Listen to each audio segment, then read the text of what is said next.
காலை வணக்கம் மாணவர்களே.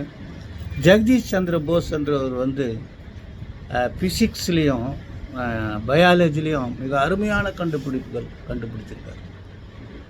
அவர் இந்த தந்தி இல்லாமல் செய்தி தொடர்புக்கான பல வகையான கண்டுபிடிப்புகள் கண்டுபிடிச்சிருக்கார். அவர் ஒரு செமிகண்டக்டரை வச்சு ரேடியோ வேவை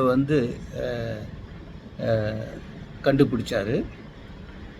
அது மூலமாக உலக புகழ், உலக அங்கீகாரம் கிடைச்சி. கோஹரர் என்ற ஒரு கருவியை கண்டுபிடிச்சி அதன் மூலமாக எலக்ட்ரோ மேக்னெட்டிக் அலைகளை மைக்ரோவேவ் ரேஞ்சுக்கு அதை டெவலப் பண்ணி 75 அடி உயரத்துக்கு அந்த சிக்னல் கொடுக்குற அளவுக்கு அவர் அந்த கருவியை கண்டுபிடிச்சிருக்காரு. ஒரு சிக்னல் ஆக்டிவேஷனை வச்சு ஒரு கன் பவுடரை எரிய வச்சுருக்காரு. அது ஒயர்லெஸ் கம்யூனிகேஷன் ஃபீல்டில் ஆரம்ப கட்டத்தினுடைய வெற்றியாக இருந்துச்சு.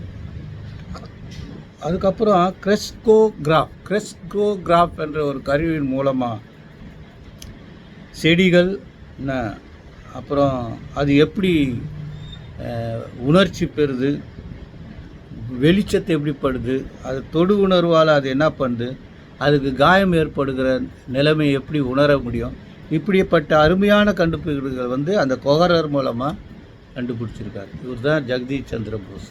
காலை வணக்கம்.